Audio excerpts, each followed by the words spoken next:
अस्सलाम वालेकुम viewers, kitchen में जाज़मीन में आपको खुश आमदीद। आज मैं फिर हाजिर हूँ एक नई और मज़ेदार कद्दू और चने दाल की रेसिपी के साथ। ये बहुत ही मज़ेदार बनती है और खाने में तो लाजवाब है।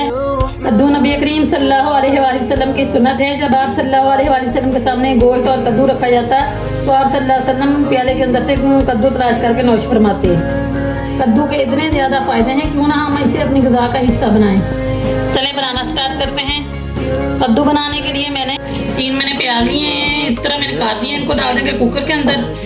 1 कप ऑयल डाल देंगे, प्याज को हल्का ब्राउन कर लेंगे। प्याज हमारा हल्का ब्राउन हो गया, इसमें डाल देंगे लहसुन अदरक पेस्ट 2 चम्मच, 2 चम्मच सब्ज़ मिर्च पेस्ट। मिक्स करेंगे और भून लेंगे ताकि लहसुन अदरक का कच्चापन खत्म हो जाए। लहसुन अदरक को 2-3 मिनट भून लिया। अब इसमें डाल देंगे टमाटर, सुरख मिर्च पाउडर 1.5 चम्मच,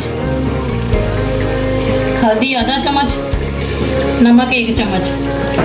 मिक्स करेंगे और तमाम मसालों को अच्छी तरह भून लेंगे, थोड़ा थोड़ा पानी डालकर। मसाले को मैंने अच्छी तरह भून लिया। चने की दाल डाल देंगे। जो आधा किलो चने की दाल है, इसे मैंने आधा घंटा पहले भिगो दिया था। अब अच्छी तरह धो लिया है, इसे डाल देंगे। मिक्स करेंगे और भून लेंगे 10 मिनट के लिए। दाल को मैंने अच्छी तरह भून लिया। अब इसमें पानी डाल देंगे 2 गिलास और कुकर चला देंगे 10 मिनट के लिए। देखिए कुकर मैंने खोल लिया। अभी दाल हमारी थोड़ी सी कच्ची है। इसके अंदर डाल देंगे कद्दू।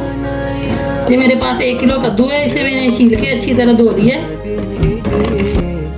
मिक्स करेंगे और कुकर चला देंगे 5 मिनट के लिए। हमारा कद्दू भी पक जाएगा, दाल भी अच्छी तरह पक जाएगी। ये देखिए कद्दू का सालन हमारा बिल्कुल तैयार है। अब इसके ऊपर गरम मसाला डाल देते हैं 1 चम्मच, आधी चम्मच काली मिर्च पाउडर, धनिया डाल देते हैं। मिक्स करेंगे और प्लेट में निकाल के दिखाते हैं। ये देखें कद्दू दाल हमारा बनकर बिल्कुल तैयार है। उम्मीद है आपको मेरी रेसिपी बहुत पसंद आई होगी, इसलिए मेरी वीडियो को लाइक और शेयर करें। अगर मेरे चैनल पर नए हैं तो मेरे चैनल को लाजमी सब्सक्राइब कर दें और कमेंट सेक्शन में मुझे लाजमी बताएं कि आपको मेरी रेसिपी कैसी लगी। अल्लाह हाफिज़।